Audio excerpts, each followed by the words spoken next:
Lion King, Scar, big evil character, Austin Powers, Dr. Evil, scar on his face.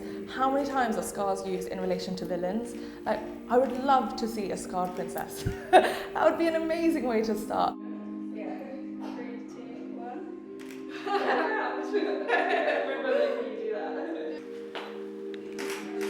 1. I just want to show other people that it's not something to be ashamed of or to be embarrassed of.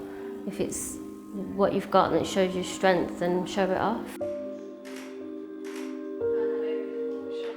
The scars go kind of vertically across my body like that. So I'm guessing it's kind of like maybe the exhaust pipe that the car landed upside down on top of me. My leg was amputated instantly in the accident, and it's been quite challenging really. Obviously a young female and their appearance, you want to look your best. But luckily I had a brain injury, so I'm very forgetful and I forgot all the horrible stuff. I'm quite good at forgetting the negatives and remembering the positives. You know, if you're kind of like playing with your hair with this hand. You've got an itch, it's fine. It's the worst when you've got like an itch. A little while ago, I saw a post on Facebook for a model I had shot. She's suffering with anorexia. Back then when I photographed her, I was asked to kind of digitally manipulate her images. So it happens a lot in the industry, like you might be asked to bring someone's hips in or lift their jawline. And I read her post and I was kind of like, I felt like I had contributed to that in a way. And I was just like, I can't keep doing that. 3,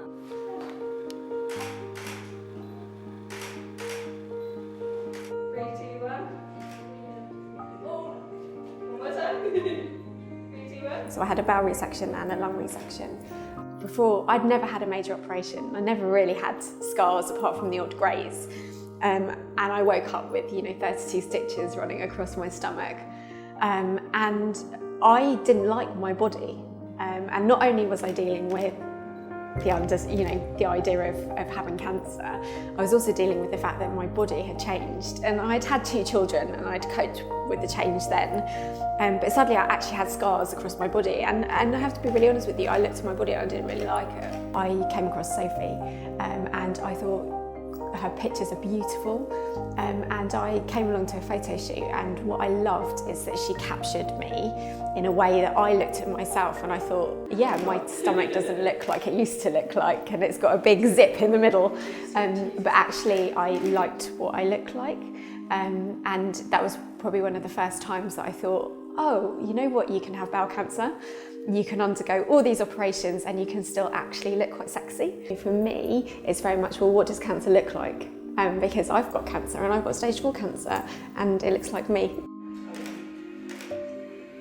Yeah, I really like the purple. There is a moment, and I remember mine, where you realise your body is different, and mine was wearing a bikini. I remember I told my mum I wanted to wear a bikini and she just was like, really?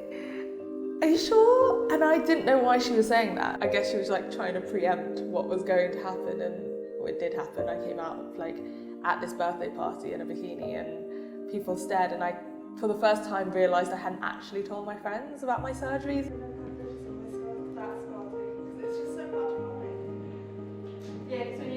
I started getting into relationships and I was like, I can't just avoid this the rest of my life. If I want to be in a relationship with someone, I'm going to have to have this conversation, not just about my scars, but also about my surgeries. Through that, I started talking about it, sharing what had happened to me with my friends. And then at 21, I was like, I'm just not going to hide them anymore. And I wore a bikini for the first time, and that was the launch of Scarred Not Scared.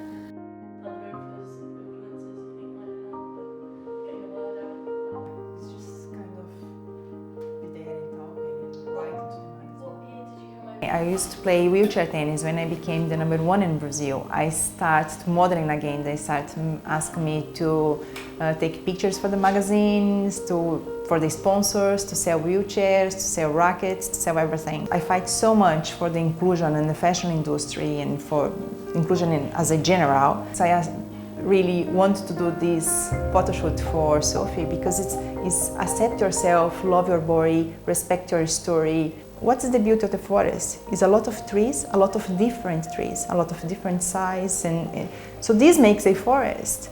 And it's the same for us. We are all different. This is the beauty. Why are we going to make something that is all the same.